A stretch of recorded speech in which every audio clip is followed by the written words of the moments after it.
Sejam todos bem-vindos, em nome do Pai, do Filho e do Espírito Santo. Salve Rainha, Mãe de Misericórdia, vida, doçura e esperança nossa, salve. A vós bradamos, degredados filhos de Eva, a vós suspiramos, gemendo e chorando neste vale de lágrimas. Eia, pois, advogada nossa, esses vossos olhos misericordiosos a nós volvei. E depois desse desterro, mostrai-nos Jesus, bendito o fruto do vosso ventre. Ó clemente, ó piedosa, ó doce sempre Virgem Maria. Rogai por nós, Santa Mãe de Deus, para que sejamos dignos das promessas de Cristo. Ó Maria concebida sem pecado, rogai por nós que recorremos a vós. Em nome do Pai, e do Filho, e do Espírito Santo. Amém. Podemos nos sentar. Mais uma vez, a quem está chegando, dou as boas-vindas. Quem está ficando online, está nos acompanhando por essa transmissão. Essa é a nosso segundo encontro, Nosso segundo encontro aqui de formação de catequese. Semana passada nós meditamos, refletimos acerca da oração da Salve Rainha. E eu dizia que essa oração vai nos acompanhar durante todo esse processo, durante todos esses encontros. A oração da Salve Rainha vai nos acompanhar. Eu gostaria de partilhar com vocês por que eu escolhi a Salve Rainha. Eu não, A igreja escolheu. É uma oração muito poderosa.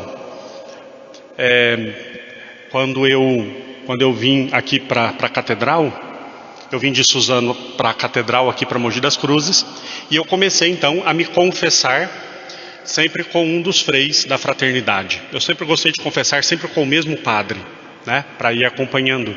E eu me confesso com o frei, me aconselho com ele, ele é o meu confessor, meu diretor espiritual, e ali eu vou então. E ele logo no começo, ele dizia para mim, para eu rezar a Salve Rainha. E ela foi se tornando uma oração que se tornou como que um refúgio para mim. Então ele dizia: Padre, quando você estiver numa situação de perigo, reze a Salve Rainha. Quando você estiver em alguma situação, uma tentação, reze a Salve Rainha. E essa oração acompanha o meu dia. Eu rezo várias vezes a Salve Rainha. Quando eu vou sair de casa, para me proteger. Quando eu chego em casa, para agradecer. Então, a Salve Rainha tem se tornado essa oração que me acompanha. E por isso essa inspiração de ser neste momento também formativo, nesse momento em que nós vamos falar sobre as coisas da igreja, mas que espiritualmente nós vamos falar sobre coisas que são contrárias à nossa fé, que quer ser contrária à nossa fé. Então, para que nós tenhamos essa proteção, para que nós tenhamos esse auxílio, este refúgio, que os olhos misericordiosos da nossa Mãe querida e bendita se voltem para nós e nos defenda contra todo o mal. Então, semana passada falamos da Salve Rainha e hoje, então, nós vamos começar a falar sobre o tema especificamente. Eu estou aqui com a apostila, que eu recebi no curso que eu fiz, e eu tenho uma notícia não muito boa. Eu havia comentado que eu tentaria ver uma apostila para vocês depois e tudo, mas eu tinha me esquecido de uma coisa. Eu li aqui na apostila: para uso exclusivo dos membros da Associação Internacional de Exorcistas. Então, eu vou me basear aqui, mas não podemos veicular nada do que está escrito aqui, Eu vou tentar, mas eu não prometo, porque para mim é meio difícil, não vou negar não. Fazer uma outra apostila, específica para o conteúdo que nós vamos trabalhar. Mas aí a gente vai vendo depois, tá bom? O importante é que todo esse material, ele está sendo gravado, fica registrado, e também há a possibilidade depois de nós usarmos algum tipo de recurso para transformar o áudio em escrita. Hoje tem esses recursos, E pode se tornar a partir daí apostila ou até um pequeno livro, alguma coisa, Então vamos meditando, e assim a coisa vai se formalizando com o tempo, O caminho se faz caminhando. Queridos, nós vamos então falar sobre exorcismo. Eita, que tema pesado, que tema, Tema difícil. Nós vamos falar sobre o inimigo da nossa salvação, o demônio. Nós vamos falar sobre possessão demoníaca. Nós vamos falar sobre opressão demoníaca, depois vocês vão entender a diferença disso tudo.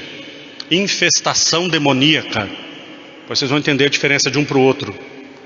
Antes de nós começarmos a falar do demônio, eu vou falar de Deus. Óbvio, né? Por quê? Antes de nós falarmos sobre o que o demônio pode fazer, antes de nós falarmos sobre o que o demônio, como o demônio age, quais são as armas que o demônio usa para nos seduzir, para, enfim, fazer mal à nossa vida, à nossa espiritualidade, nós precisamos entender primeiro quem é Deus. Porque eu garanto para vocês que estão nos acompanhando e vocês que estão aqui, eu tenho certeza que a maioria das coisas que nós vamos meditar aqui, vocês vão dizer: eu sempre escutei isso ao contrário. Quando se refere a esse tema, nós somos muito sujeitos a poucas informações e informações muito equivocadas. Então, primeiro precisa ir colocando as bases, tá? Para nós entendermos. Porque às vezes a gente fala sobre esse tema sobre vários viés. A gente pega um pouco do espiritismo, um pouco do não sei do que, um pouco dos neopentecostais, dos evangélicos, um pouco de não sei de onde, e esse tema às vezes a gente só escuta desse jeito. Mas aqui vocês tenham certeza que é uma fala absolutamente católica. O que a Igreja Católica fala sobre este assunto, sobre este tema. Tá? Então, primeira coisa que nós nunca podemos nos esquecer é que Deus, Ele é Senhor de todas as coisas. Certo? Deus é Senhor de todas as coisas. Não existe nenhuma situação ou nenhuma realidade que esteja fora do conhecimento e do cuidado de Deus. Não existe. Porque se nós falamos que Deus é onipresente e onipotente, Ele está em todos os lugares, e Ele pode todas as coisas. Por isso Ele é onipresente, onipotente e onisciente, Ele sabe todas as coisas. Então isso é muito importante para nós. Parece uma fala muito óbvia. Deus é Senhor de todas as coisas. Sim, é Senhor de todas as coisas. Aí vem uma pergunta, que vai vir depois a resposta, mas a pergunta já vem. Se Deus é Senhor de todas as coisas, por que o demônio pode fazer mal?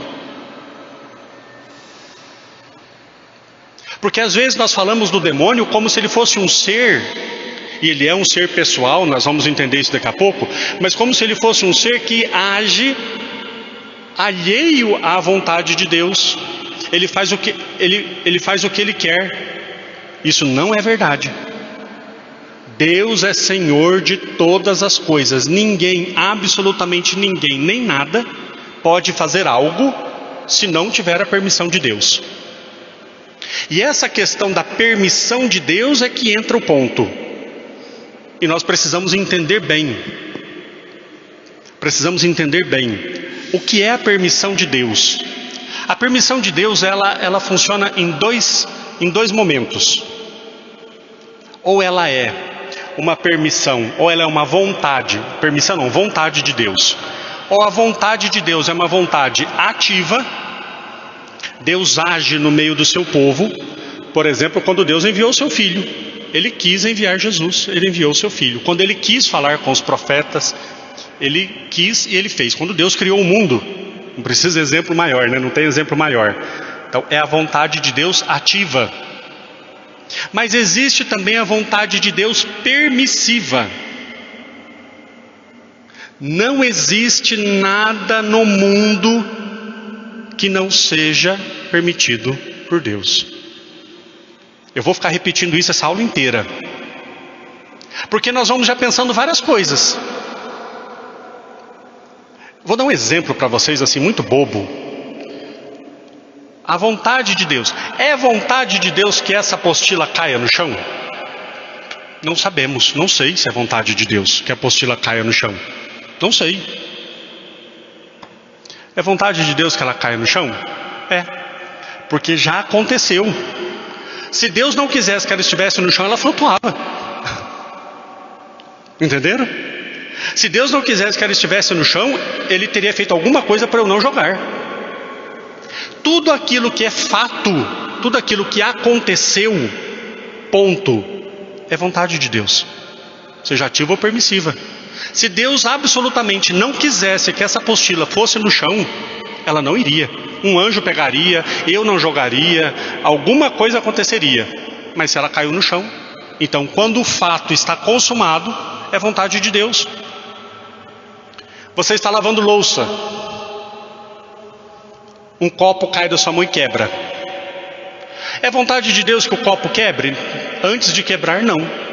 Mas o quanto o copo está quebrado é. Porque se não fosse vontade de Deus, o copo não quebraria.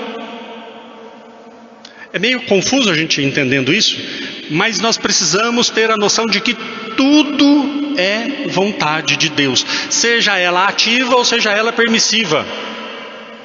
Por que é que Deus permite o mal?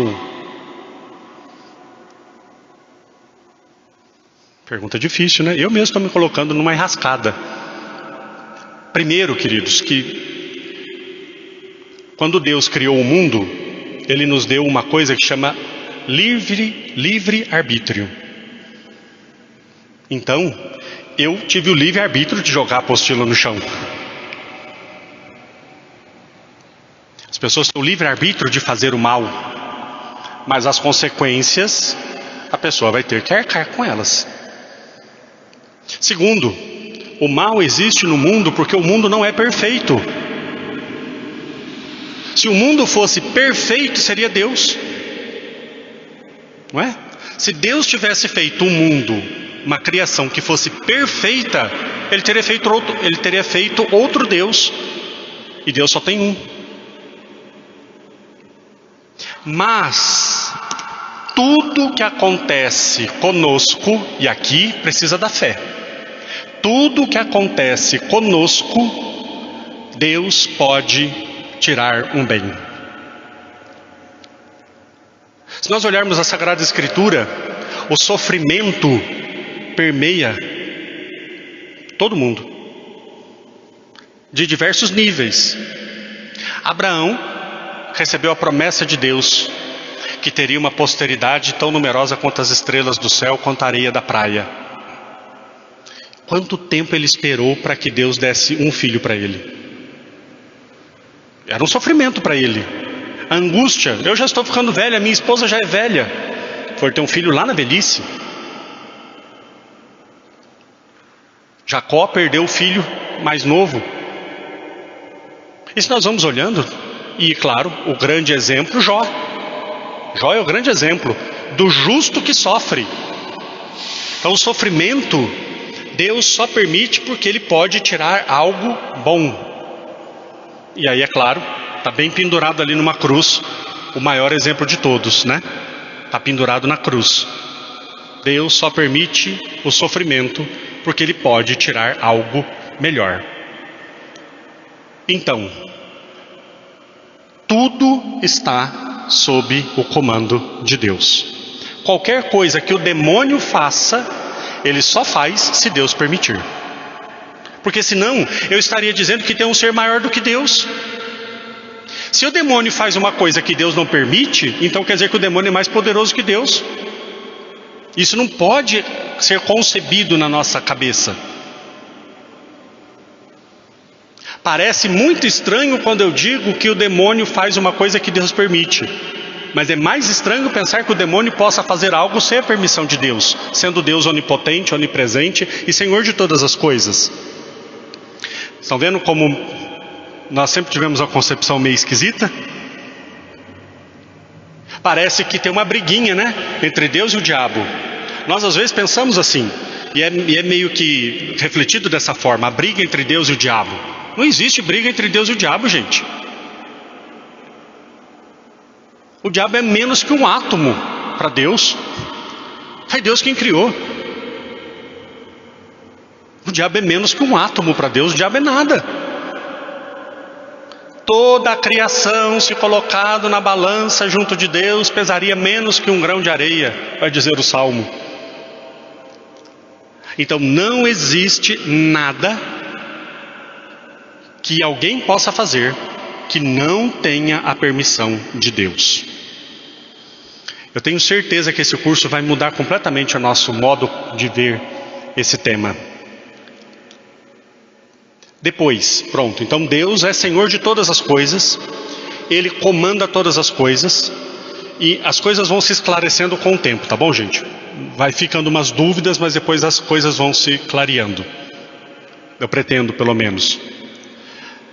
Pois bem, se o demônio, então, ele está sujeito à vontade de Deus, e de fato está, quem é o demônio? Né? É uma boa pergunta. Aliás, não é um demônio, são milhares de demônios. Vamos lá então. Quando Deus criou todas as coisas, Ele criou seres chamados seres espirituais. Tá? Seres espirituais. Estes seres espirituais são os anjos. São anjos. São seres puramente espirituais. Eles não têm corpo. São espírito. Quando nós rezamos aquele credo mais completo, que é o credo niceno-constantinopolitano, nós falamos, né? Criador de todas as coisas visíveis e invisíveis. Né? Deus é criador das coisas visíveis e invisíveis. Então Deus criou bilhões de anjos. Mas antes de criar o ser humano, esses anjos, como criatura, é criatura de Deus. São muitíssimos maiores do que nós, são muitíssimos mais poderosos do que nós, são muito mais fortes do que nós, muitíssimos mais inteligentes do que nós, mas são criatura. E como criatura, eles passaram por uma prova, passaram por um teste, entre aspas, uma prova. E alguns deles pecaram, ou o maior deles, que era Lúcifer, o anjo de luz, ele se rebelou contra Deus. Ele, olhando para a sua própria grandeza e para a sua própria magnitude, ele se rebelou contra Deus porque ele queria ser Deus. Mas ele queria ser Deus sem Deus. E aí então, nessa revolta, eles se afastaram de Deus, foram expulsos do céu. Aí vai dizer o Apocalipse que o dragão varreu a terça parte das estrelas do céu, simbolicamente dizendo que provavelmente 1/3 dos anjos tenha se rebelado contra Deus. Esses anjos são os demônios. Então são milhões de demônios. O que são os demônios então? Os demônios são anjos que se rebelaram contra Deus. Não são almas de pessoas que foram para o inferno. A gente que acha que o demônio é a alma de quem foi para o inferno. De jeito nenhum. Anjo foi criado anjo. Ser humano foi criado ser humano. Nós temos uma expressão para dizer, mas é erradíssima. Por exemplo, quando uma criança morre, nós dizemos, virou um anjinho. Nós falamos assim por causa da inocência da criança. Mas ela não é anjo. Ela é ser humano. A alma humana é uma coisa, criatura angélica é outra coisa. Então os anjos, Satanás e os seus demônios, Satanás é o chefe deles, e os seus demônios, eles são anjos criados por Deus, seres espirituais, que se rebelaram contra Deus e foram expulsos do céu. Aqui tem uma questão muito importante para nós entendermos. Os anjos, os demônios, eles nunca mais vão voltar a ter comunhão com Deus. Nunca mais. Tem gente que diz assim, mas Deus não pode perdoar Satanás? Mas Deus não pode perdoar o demônio? Deus não pode tudo? Ele não pode perdoar o demônio? Quando os anjos fizeram uma escolha em se rebelar contra Deus, aqui está a grande diferença entre os homens e os anjos. Quando nós cometemos um pecado, nós nos rebelamos contra Deus. Todo pecado é uma rebeldia contra Deus, né? Uma alma que está em pecado mortal, essa alma odeia Deus. Guardem bem isso, queridos. Uma alma em pecado mortal, essa alma odeia Deus. Odeia Deus. Só que como a nossa alma está no corpo, nós não sentimos isso. A pessoa fala, não, padre, isso é mentira, você está errado, não tem como. Imagina, a pessoa tem pecado mortal, mas ela vai na missa, ela até chora quando escuta uma homilia bonita, ou quando canta uma música bonita, ela se emociona, ela ama muito a Deus, padre. A alma dela está em inimizade com Deus. Se ela está em pecado mortal, a alma está em inimizade com Deus. O que nos confunde são os nossos sentidos. O meu cérebro se emociona quando eu escuto uma música, quando alguma coisa. Eu venho na igreja, até comungo, que é um absurdo, mas a pessoa até comunga. Mas a alma dela está rompida com Deus. Por isso chama pecado mortal, porque mata. Morreu a caridade naquela alma. Quando a pessoa morre, a alma se separa do corpo. Nós não temos mais os sentidos para nos enganar, então a alma vai demonstrar esse ódio a Deus. Isso é a condenação. Mas nós, enquanto estamos aqui neste mundo, se eu cometo um pecado mortal, se eu me rebelo contra Deus, se eu me arrependo, eu me confesso, Deus perdoa e a vida continua. Enquanto eu estou neste mundo, quando a alma se separa do corpo, se ela está em amizade com Deus, ela vai para Deus. Se ela está em inimizade com Deus, ela se afasta de Deus. Mas nós podemos ainda pedir perdão e Deus nos perdoa. Por quê? Justamente por causa disso, porque o nosso corpo, ele limita a consciência da nossa alma, e nós não temos uma consciência plena e clara da consequência total de um pecado mortal. Nós não temos, não tem como nós termos. Nós não conseguimos ver a nossa alma em estado de pecado mortal. Então, quando nós fazemos uma escolha pelo pecado, porque o pecado é uma escolha, se não for escolha não é pecado, né? Se não for escolha não é pecado. Quais são as condições para cometer um pecado? Ter liberdade, saber que aquilo é pecado e querer fazer aquilo. Aí sim eu cometi um pecado. Mas quando eu cometo um pecado, eu não consigo ver a consequência total daquilo. Eu nunca vi um inferno. Eu nunca vi minha alma em pecado mortal, apodrecida. Teve uma santa que ela recebeu de Deus a graça de, quando via uma pessoa, ela via a alma da pessoa e se a pessoa estava em pecado mortal. Ela dizia que era podre e fétida como um cadáver. Mas nós não vemos. Então nós podemos nos arrepender e voltar atrás. Mas os anjos não. Porque quando eles fizeram a decisão de se afastar de Deus, eles tinham plena consciência de todas as consequências daquele ato. Então eles não podem se arrepender. Entenderam? Os anjos não se arrependem. Então a impressão que nós temos às vezes é que assim, o diabo está lá no inferno sofrendo, porque ele sofre muito, sofrendo horrores, e aí os anjos ficam, poxa Deus, mas por que você não vai lá perdoar o demônio? Olha, coitadinho sofrendo.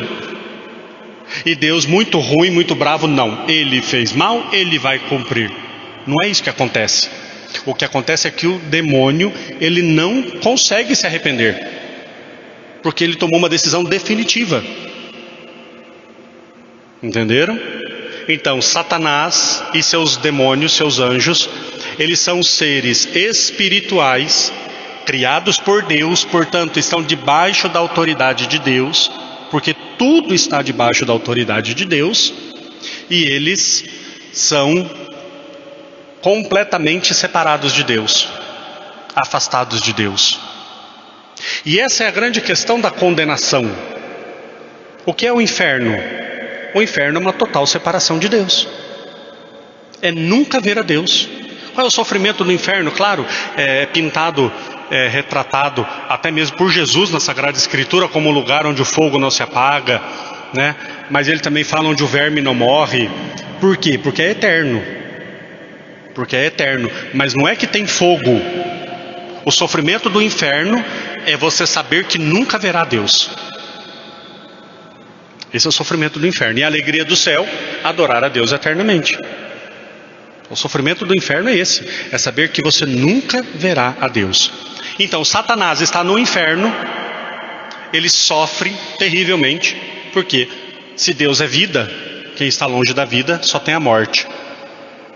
E ele quer, por inveja, ele quer que nós também, que a gente vá para lá também. Por isso ele tenta fazer o mal para nós. Quando nós dizemos que tudo está sob o comando de Deus, se o demônio pudesse fazer o que ele quer fazer, a humanidade já teria acabado. Se o demônio pudesse fazer o que ele tem vontade de fazer, a humanidade já teria acabado, ele teria exterminado com a humanidade. Nós às vezes temos uma visão até meio infantil sobre os anjos, né? Quem acompanha algumas homilias, eu já falei sobre isso, né? Nós às vezes temos até pinturas daqueles anjinhos como se fossem criancinhas com asinhas. As pinturas barrocas sempre muito bochechudinhos, gordinhos.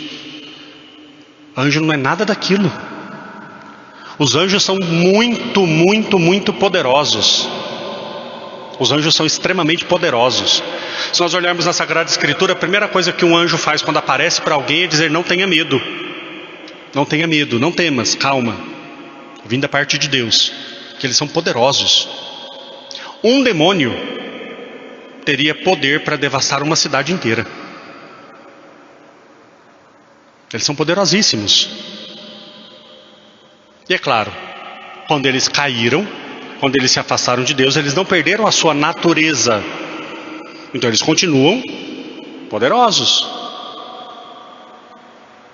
Por isso eu digo de novo, tudo está sob o comando de Deus. Tudo, tudo, tudo, tudo, tudo, tudo, absolutamente tudo. A fúria do demônio contra nós está submetida à vontade de Deus. Ele é um instrumento. Ele é um instrumento. Guardem bem isso. Ele é um instrumento. Instrumento. Deus usa de tudo. Ele pode usar de tudo para a nossa santificação. Guardem bem isso, que isso aqui vai ser muito importante para nós entendermos o curso completo. O demônio, como eu dizia... Gente, deixa eu só ver aqui a hora, porque eu virei aqui e não estou vendo a hora. 8h05. Tá, vamos mais um pouquinho. O demônio, como eu dizia, ele é inteligentíssimo. Segundo, volta, depois eu pego essa parte.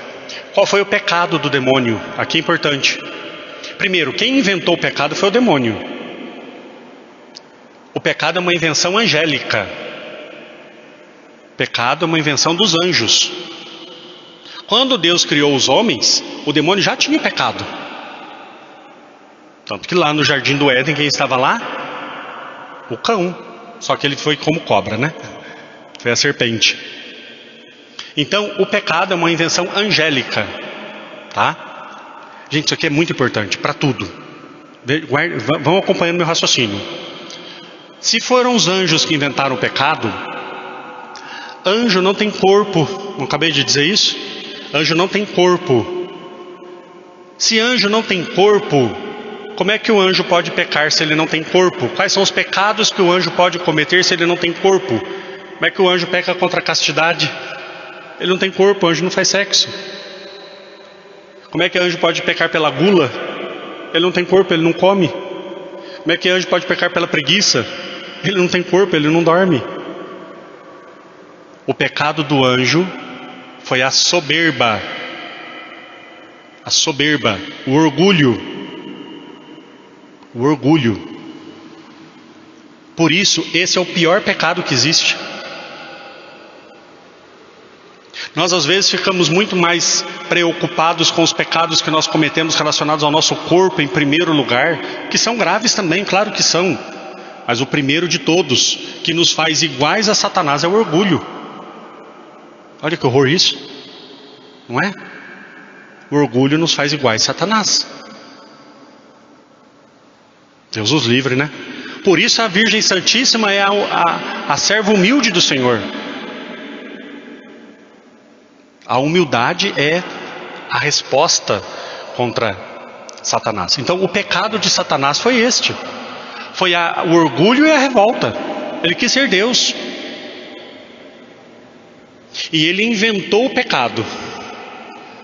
Ele inventou o pecado. E aí, quando os homens estavam no jardim do Éden, ele enganou os homens. Enganou a mulher e o homem, os dois, para que também pecassem por soberba. Qual foi o pecado de Adão e Eva? Tem gente que é tão desmiolado que diz que o pecado de Adão e Eva foi terem feito sexo. Mas se Deus já tinha mandado ele se multiplicar e não sei outro jeito de multiplicar ser humano, não tem outro jeito. O pecado de Adão e Eva não foi sexo, gente. O pecado de Adão e Eva foi querer ser igual a Deus. É só ler a Bíblia, tá lá. A serpente chegou, muito esperta, olha, ela é inteligentíssima. É verdade que vocês não podem comer nenhum fruto? Não, só desse aqui que nós não podemos comer. Ah, Deus disse isso porque Ele sabe que se vocês comerem, serão como Deus. E o que eles fizeram? Quiseram ser como Deus. Quiseram ser como Deus. O demônio pecou e levou os outros também. Levou a humanidade a pecar. Então, esse é o pecado de Satanás. E esse é o pecado do homem também, o primeiro pecado do homem. Pois bem, o demônio, agora sim, ele é inteligentíssimo. Ele é muito inteligente, né? Primeiro, de novo, o anjo não tem corpo, né? Não tem corpo. E alguns de vocês, eu estou vendo aqui, que vocês estão pensando assim, mas como é que o anjo Gabriel apareceu a Nossa Senhora então? Né? Então, o anjo não tem corpo. De novo, anjo é um ser espiritual. Então ele não está submetido a tempo e espaço. Ele está além dessa realidade. Quando Deus pede que ele faça alguma coisa, quando o anjo tem uma missão, quando ele precisa fazer alguma coisa, se relacionar com o ser humano, ele é um ser muito poderoso. Então ele pode formar uma aparência a partir dos elementos que estão ao seu redor. Entenderam?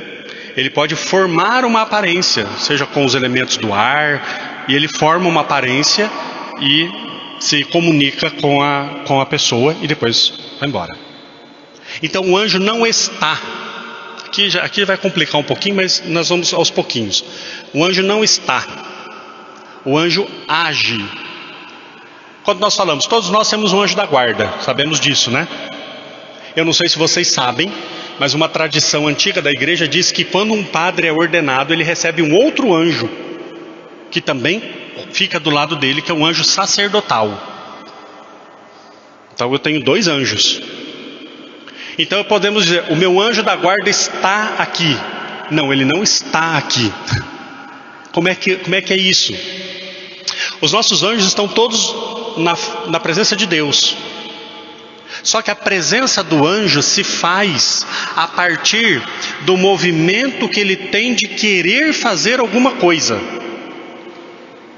Então ele está presente conosco a partir do momento que ele tem a intenção de fazer algo perto de nós. Então ele não é onipresente como Deus, mas ele age nos lugares. Então ele age do nosso lado. Estando junto de Deus, ele age no nosso lado, pela comunhão com Deus. E o demônio também. Primeiro que não é um só, são milhares, milhões, bilhões de demônios. E eles agem, eles vão agindo. O demônio, ele não é onisciente. Ele não é onisciente, ele não sabe, por exemplo, o que nós estamos pensando. O demônio não sabe.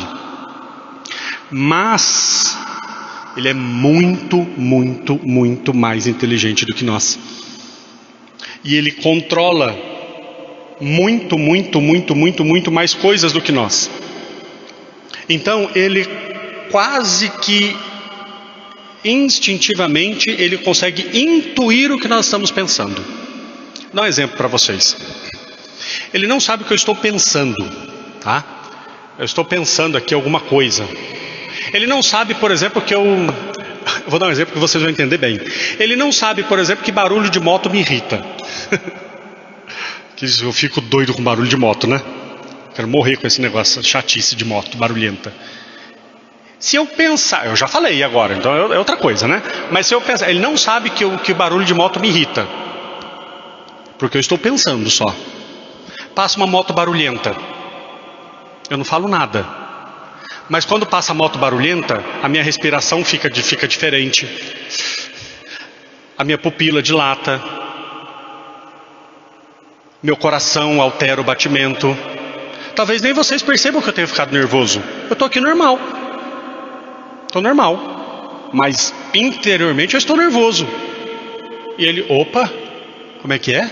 Coração acelerou, pupila dilatou. Ih, acho que ele não gosta muito de moto não. Ele adivinhou meu pensamento? Não. Mas ele consegue. Entenderam? Gente, quando chega uma pessoa que talvez você não goste, você nunca falou para ninguém. Quando a pessoa chega, mesma coisa, sua respiração muda. Ele vai olhar e falar, acho que ele não gosta muito dessa pessoa. Está entendendo? Ele não lê pensamento, mas ele intui praticamente tudo. Porque nós somos seres corporais. E ele consegue ler toda essa realidade que nós não conseguimos. Então, vocês podem perceber, gente, eu já falei várias vezes.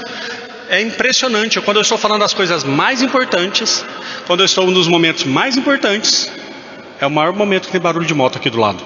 Não é? Em dia fica ensurdecedor aqui dentro. Então vai agindo. Mas isso aí nós vamos ver depois como é que o demônio age, tá? Então, meus queridos, esse primeiro fundamento é muito importante para nós entendermos tudo. Para nós entendermos tudo. Primeiro, Deus é Senhor de todas as coisas. Nós não podemos conceber a ideia de que exista alguma realidade que aconteça sem a vontade de Deus. Não podemos conceber essa ideia. Né? Não dá. Então Deus é Senhor de todas as coisas. Depois, tudo que Deus permite, Ele pode tirar um bem. É porque Ele pode tirar um bem. Se Ele permite, é porque Ele pode tirar um bem. Nós temos muita dificuldade de entender isso hoje em dia. Por quê? Por causa dessa mentalidade de prosperidade, essa mentalidade totalmente distorcida de Deus que se tem hoje. Né? E pior ainda, essa mentalidade uma mentalidade imanente. O que significa mentalidade imanente? Mentalidade que esqueceu do céu. Nós só pensamos neste mundo e pensamos que se Deus nos ama, Ele tem que dar tudo neste mundo, que sofrer neste mundo não cabe, e esquecemos que nós não fomos feitos para cá. Então essa mentalidade imanente de que a alegria é aqui, que o céu é aqui, isso tira de nós essa capacidade de entender que Deus pode tirar um bem do sofrimento. Que nós estamos nesse mundo e nesse mundo nós vamos sofrer. Porque nós não vamos ficar aqui para sempre. Gente, é tão pequeno, é tão rápido. Ah, mas eu vivi 100 anos. O que é 100 anos diante da eternidade? Só que tem igreja católica já tem 2000. Já 100 já não é nada. E diante da eternidade toda, é nada também, né? Então, nós vamos martelar um pouco nessa ideia, porque é meio difícil para nós entendermos isso. De que se Deus nos ama, por que eu sofro? Se Deus me ama, por que eu sofro? Eu sofro porque eu estou no mundo, eu estou na terra, eu ainda não estou no céu. Eu ainda não estou no céu. Eu não fui feito para ficar aqui. Então existe sofrimento sim. Claro que existe. E Deus pode tirar um bem desse sofrimento. Então isso nós vamos ter que ir, trabalhando para nós entendermos qual é a ação do demônio, como é que ele age, a partir do que, né? Então, esse primeiro dia era para nós colocarmos esses fundamentos, tá bom? Deus é Senhor de todas as coisas, Deus é bom, Deus é bom, Deus é bom, Deus criou tudo, os anjos se rebelaram, se tornaram os demônios, Os demônios são seres espirituais, não têm corpo, não cansa, não dorme, não come. E eles nos odeiam e querem nos levar para o inferno. Foram eles que inventaram o pecado e nos seduziram para que nós pecássemos também, pelo mesmo motivo. Mas tudo está no comando de Deus. Tudo está sob o amor e a providência de Deus. Tá bom? Próxima aula nós continuamos este tema e vamos aos pouquinhos aprofundando. Lembrando que se vocês tiverem perguntas, não sei como é que nós podemos fazer. Poderia ser escrever num papelzinho, e aí na próxima aula eu começaria respondendo as perguntas. Vamos tentar fazer dessa forma, tá bom? Se tiver perguntas, vocês podem escrever em casa. Quando nós chegarmos na próxima semana, vocês me entregam os papelzinhos, eu começo respondendo as perguntas e depois continuamos o tema, tá? Porque aí nós retomamos essa aula de hoje, respondemos as dúvidas que tenham ficado e continuamos em frente, tá bom? Eu vou ver também os comentários depois de quem está ao vivo. Se fizerem perguntas aqui também, eu respondo na próxima aula, tá bom? Lembrando que estou ao vivo, este vídeo depois vai para o YouTube, então quem quiser também seguir lá no YouTube, pode acompanhar depois, tá bom? Vocês que nos acompanharam, muito obrigado. Mais uma vez, desculpa por não interagir tanto com vocês, mas eu vou respondendo depois, tá bom? Muito obrigado. Deus abençoe. Vamos ficar em pé para receber a bênção final. O Senhor esteja convosco. Ele está no meio de nós. Abençoe-vos o Deus Todo-Poderoso, Pai, Filho e Espírito Santo. Amém. Boa noite.